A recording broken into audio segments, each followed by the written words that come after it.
Close your eyes for a moment and just imagine. No bright streetlights cutting through the city glare. No humming of fans inside homes. No glowing screens from mobile phones. No jarring alarm clocks. Only night. A night that is deep, silent, and absolute. This was the world before electricity. When night fell, the world truly went to sleep. The village paths emptied out. The faint glow of a fire flickered inside simple mud houses, and people accepted the darkness as a fundamental law of nature.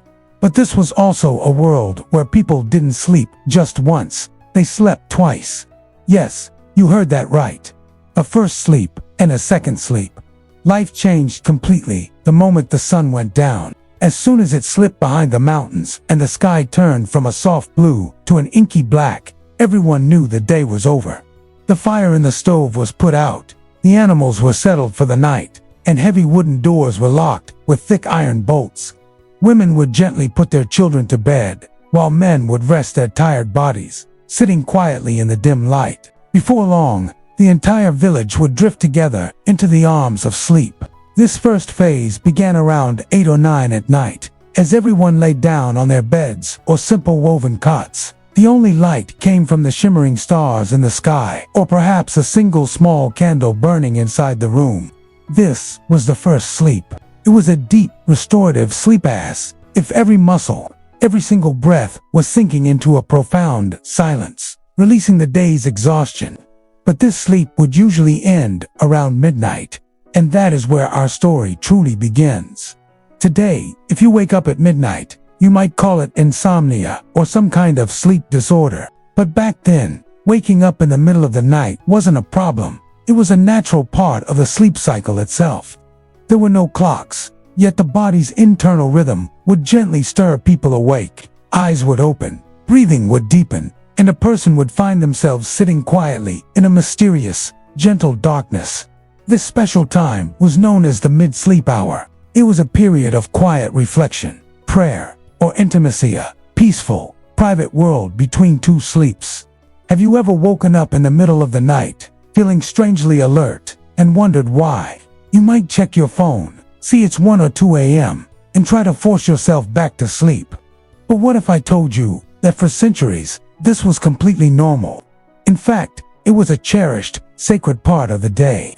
Go back in time, long before electricity and alarm clocks. Whether it was a cold winter or a warm summer, in a grand house or a humble hut, something magical happened around midnight. People would naturally wake up. No one called them, no alarm rang. It was as if their bodies knew. The first sleep was over. A soft rustle would sweep through the house. Someone might adjust their blanket. Another would quietly get up for a drink of water, or maybe open the door to gaze at the deep, silent night, with only the faint moonlight filtering through distant trees. This time wasn't scary, it was sacred. People believed this quiet moment was a silent gift. For many, this was a time for spiritual connection. Some would wash their hands and offer prayers or quiet recitations. In Christian villages, these hours were known as the vigils, a time for night worship.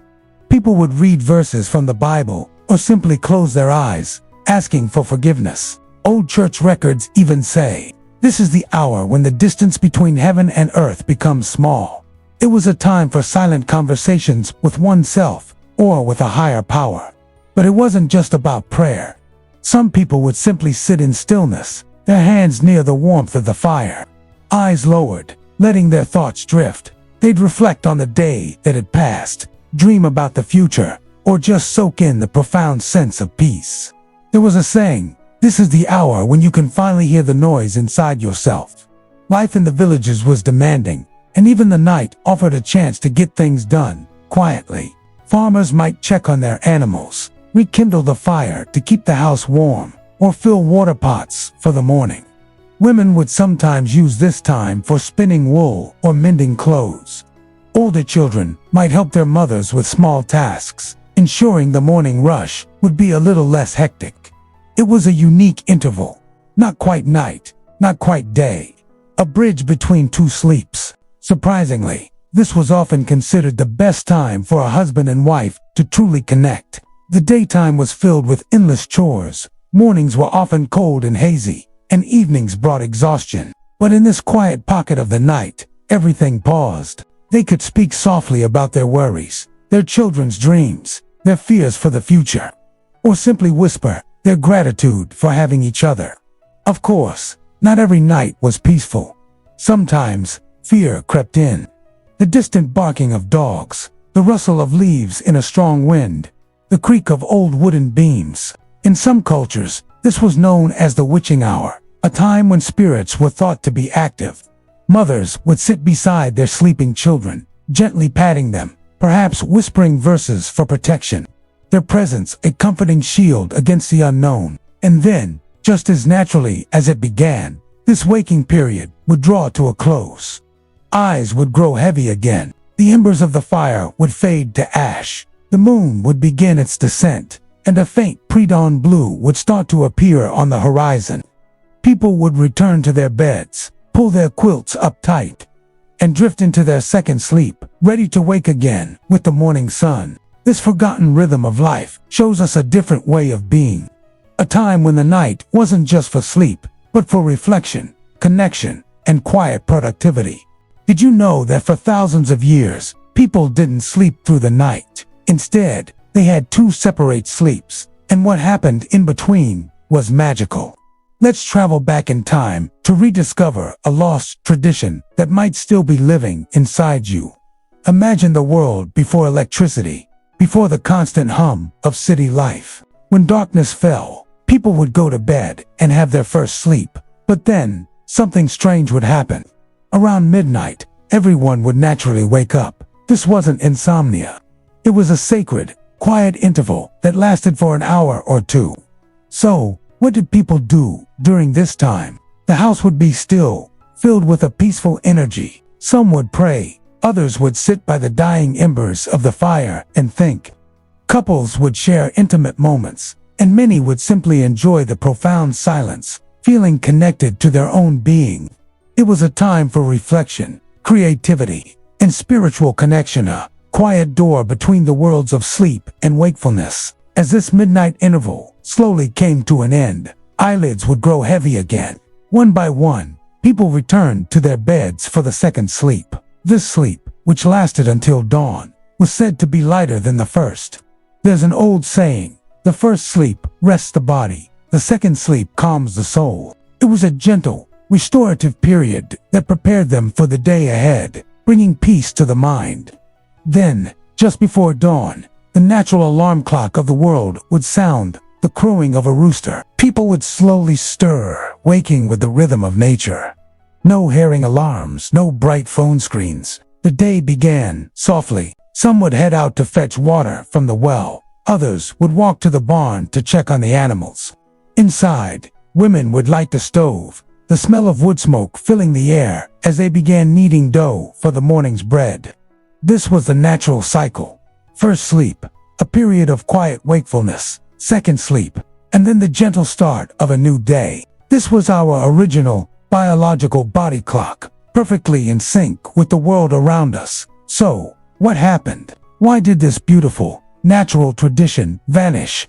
Well, the world began to change, and fast. First came the cities and the gas lamps. Suddenly, night wasn't synonymous with darkness and sleep anymore. Streets were lit, and people started staying up later. The social fabric of the evening began to stretch. Then came the Industrial Revolution. Factories demanded a new kind of discipline. Morning shifts, factory sirens, and the need for a single, consolidated block of rest forced workers to abandon their natural sleep patterns. Time was no longer governed by the sun and moon, but by the punch clock. When affordable clocks became common in households, humanity's relationship with time was forever altered. We stopped living by nature's rhythm and started living by the machine's time. The day was divided into precise, mechanical hours, and sleep had to fit neatly into one single slot. Finally, Thomas Edison's light bulb brought the artificial day into our homes. Sunset no longer signaled the end of activity. With the flip of a switch, the night could be filled with light, work, and entertainment. And with that, the ancient culture of first and second sleep quietly faded away, becoming a forgotten piece of our history. But here's a thought. Have you ever found yourself waking up for no reason at 2 or 3 in the morning? You lie there for a little while, your mind active, and then you fall back asleep. That isn't a sleep disorder. It could be an echo of the past. It's that ancient, natural rhythm that your body still remembers deep within its cells. So the next time you wake up in the middle of the night, don't worry about it. Don't reach for your phone. Just embrace the quiet. Understand that somewhere deep inside you, an old, natural rhythm is still breathing, connecting you to generations of ancestors who live by the light of the moon and the fire. Thanks so much for joining me on this journey into the past. Have you ever woken up in the middle of the night when the world is completely silent? So silent, you can hear your own heartbeat. For our ancestors, this wasn't just a brief interruption. It was a time of deep, unsettling quiet. A time when fear could easily take root. Imagine this. You're in an old clay house, hundreds of years ago. The cold night air seeps through the cracks, and the wooden floors groan with every tiny shift in the wind. You've just woken from your first sleep, and your heart is not at ease. The wind howls, making the trees outside sound like they're whispering dark secrets. A cat scurries across the roof, but in the dead of night, it sounds like the heavy footsteps of an intruder. In the distance, a lone dog's bark cuts through the stillness, feeling less like a sound and more like a warning. There was a saying back then, that hour of the night, when you're caught between sleep and wakefulness. That hour belongs to the spirits, the jinns, and the wandering souls. Across Europe, this time was known as the witching hour. It was considered the time of magic, shadows, and things that lurk just beyond our sight. Mothers would sit by their sleeping children, stroking their hair and quietly whispering prayers or verses from holy books.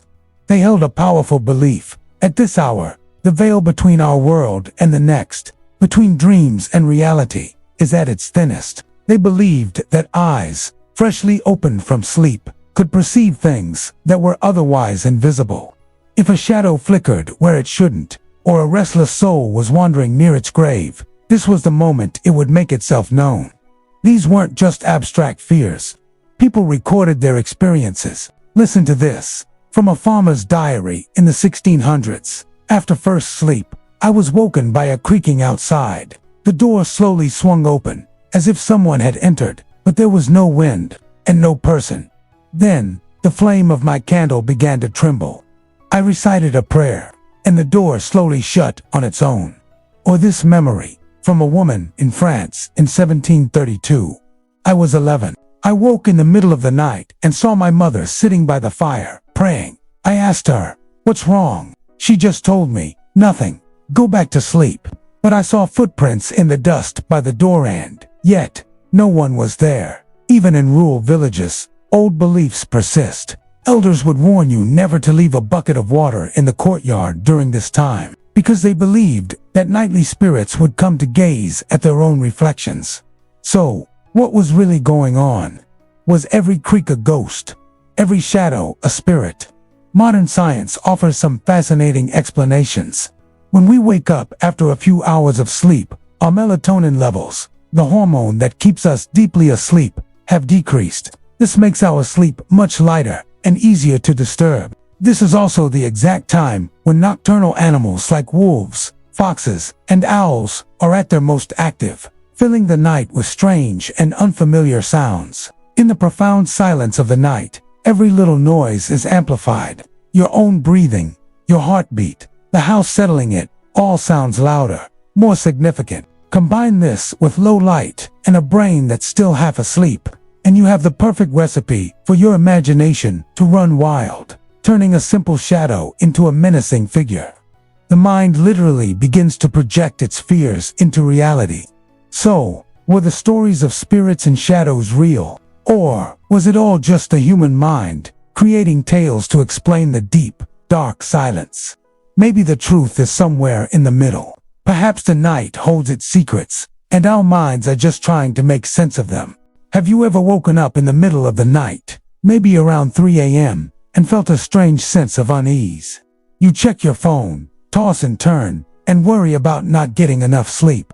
But what if I told you that for thousands of years, waking up like this was completely normal? In fact, it was an essential part of life. Centuries ago, long before electricity lit up our nights, people didn't sleep in one solid block. They had what was called a first sleep and a second sleep. Imagine this. As dusk fell, families would go to bed. Then, sometime after midnight, everyone would naturally wake up. This wasn't a moment of panic. It was a quiet, cherished tradition known as the mid-sleep hour or the first wake. This was a sacred time, a pause between dreams. In the deep, silent darkness, people wouldn't be scrolling through feeds. Instead, they would quietly get up. They'd whisper prayers, gently check on their sleeping children, and add a log to the hearth, coaxing the embers back to life.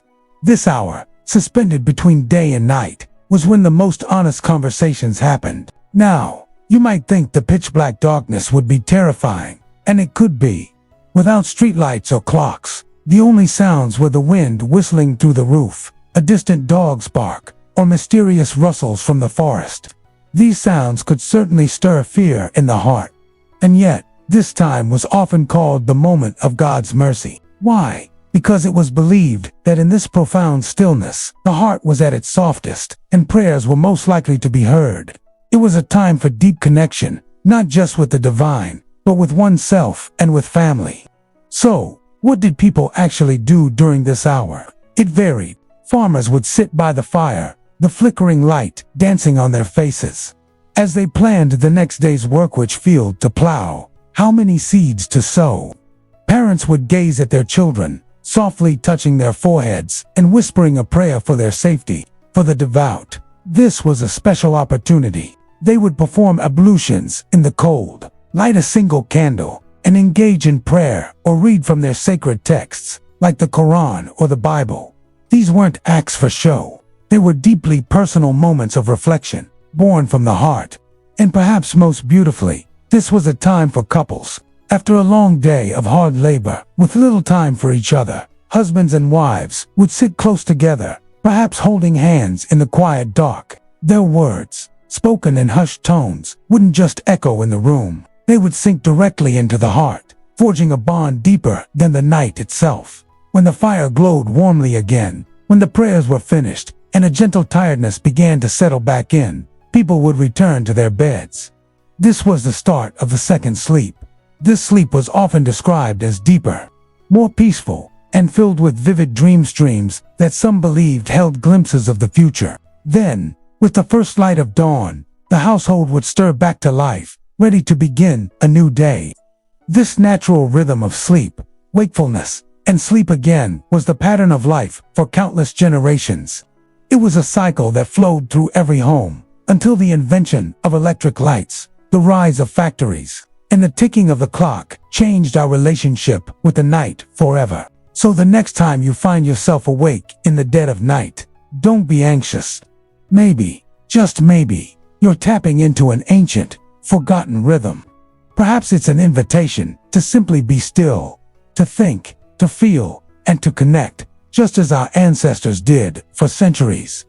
Did you know that for thousands of years, our ancestors didn't sleep through the night in one go? It sounds strange, right? But what if I told you they might have been onto something incredible? Something we've completely lost in our modern, fast-paced world. Imagine this. The sun sets, and as darkness falls, people don't fight it with bright lights. They embrace it. They'd go to bed for their first sleep a couple of hours after dusk. Life would slow down, the village would grow quiet, and the world would drift into a deep slumber. But here's where it gets fascinating. Around midnight, they would wake up, not because of an alarm, but naturally. This wasn't a sign of insomnia. It was a cherished part of the night. This quiet waking period in the middle of the night, known as the watch, was a time of incredible peace and productivity. It lasted for 1 or 2 hours, a sacred pause between two distinct sleeps. What did they do during this time? Everything. Some would sit by the dying embers of the fire and simply think, reflect on their day, or ponder the universe. It was a time for quiet contemplation, a moment to connect with their inner selves without the distractions of the day. Others used this time for prayer and spiritual practice, feeling a deeper connection in the profound silence of the night. Couples would use this intimate, quiet time to talk, connect, and be together away from the bustling family life. It was a cherished period of privacy and intimacy. Others were more practical. A writer might get up and pen a few pages. A scholar might read by candlelight, and homemakers might do small, quiet chores like mending clothes or tending to the fire. It was a bonus period of calm, focused time that was theirs and theirs alone. And then, when they felt ready, they would go back to bed for their second sleep, which would last until the first light of dawn. This wasn't a fragmented, restless night. It was a segmented sleep pattern that felt completely normal to them. Historical texts, from medical journals to personal diaries and even classic literature, are filled with references to first sleep and second sleep. It was simply the way people lived. So, what happened? Why did we stop? The Industrial Revolution and the invention of artificial light. Suddenly, the night wasn't a time for rest anymore. It became an extension of the day. Streets were lit, factories ran around the clock, and the societal pressure to be productive shifted. We started to see the night as something to be conquered, not embraced. The idea of one single, uninterrupted block of sleep became the new gold standard. But here's the thought I want to leave you with. In our modern world, so many of us struggle with waking up in the middle of the night. We call it insomnia. We get anxious. We reach for our phones or sleeping pills. But what if, just what if, our bodies are still trying to follow that ancient, natural rhythm? What if that midnight waking isn't a disorder, but a deep-seated echo of our ancestors' way of life? Maybe we've lost more than just a sleeping pattern. Maybe we've lost that sacred, silent time for reflection, connection, and peace that our ancestors cherished so deeply. It makes you wonder, doesn't it? What have we traded for our modern, non-stop lives? Thanks for exploring this forgotten piece of history with me. If you found this as fascinating as I do, please hit that like button and subscribe for more journeys into the past. See you next time.